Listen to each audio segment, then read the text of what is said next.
La zone géographique où coulent tous les ruisseaux qui viennent alimenter une même rivière est appelée bassin versant. Depuis le Bessat, le chemin de grande randonnée qui conduit à Saint-Étienne délimite d'un côté le bassin du Gier, qui ira jusqu'au Rhône pour se jeter dans la Méditerranée.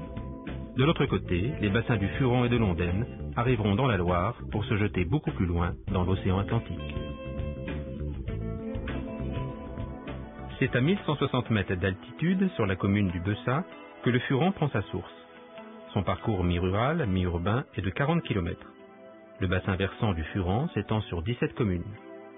Sa descente vers la vallée sur des fortes pentes est très rapide.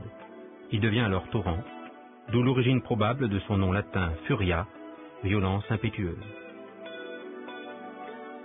2 barrages ont été construits sur le Furan. Celui du gouffre d'Enfer, situé vers Rochetaillé, est aujourd'hui destiné à retenir les crues. Le deuxième, le barrage du Pas de Rio, associé au barrage de la Valette, constitue une réserve d'eau potable largement suffisante pour Saint-Étienne et les communes alentours.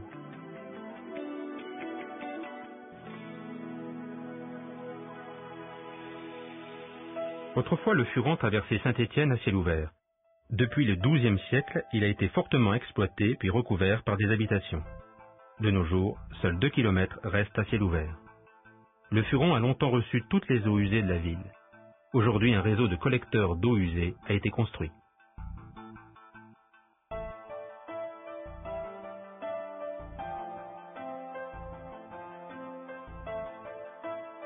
Le contrat de rivière Furan et affluent réunit l'ensemble des acteurs de la rivière afin de définir un programme d'action commun pour préserver, restaurer et valoriser les cours d'eau.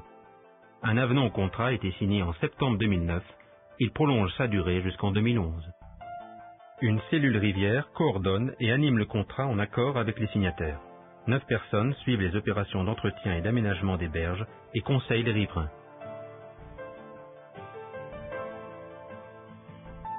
Le Furan est une rivière torrentielle où les montées d'eau rapides lors des crues sont fréquentes.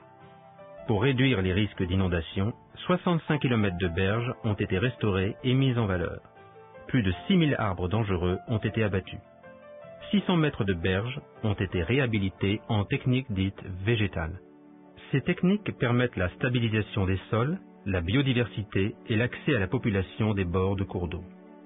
Simple à mettre en place, elles s'inscrivent dans une démarche environnementale. Leur mise en œuvre et leur réussite nécessitent une analyse du fonctionnement du cours de l'eau, une connaissance parfaite des végétaux et un entretien régulier. La gestion des crues est très importante. C'est pourquoi des ouvrages de protection des zones urbanisées sont inscrits au programme d'action et de prévention des inondations signé avec l'État. L'agglomération travaille sur un système d'alerte aux crues des rivières du territoire. Il permettra la surveillance en temps réel et la prévision des phénomènes afin d'anticiper les crues et de permettre aux villes d'assurer la sécurité des biens et des personnes. D'importants investissements et un travail conséquent ont été effectués par les communes pour assainir le Furan.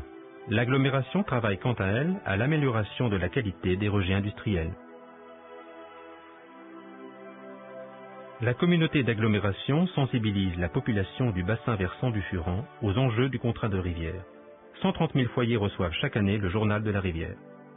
Du côté des écoles, c'est plus de 200 classes de primaire qui ont participé aux animations sur le thème de l'eau. Chaque jour, nous utilisons de l'eau pour notre vie quotidienne.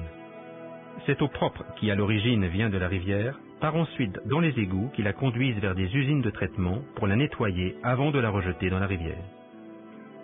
La station du Porchon traite les eaux usées du Furan. Par an, ce sont 45 à 50 millions de mètres cubes d'eau qui y sont traités.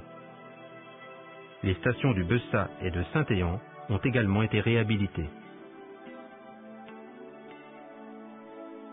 Le Furan rejoint la Loire à Andrézieux-Boutéon, au lieu dit Les Fabriques.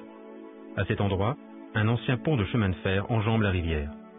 C'est un des vestiges de la première ligne ferroviaire qui permettait d'acheminer le charbon depuis les mines de Saint-Étienne jusqu'à la Loire. Il était ensuite conduit par bateau vers d'autres villes le long du fleuve.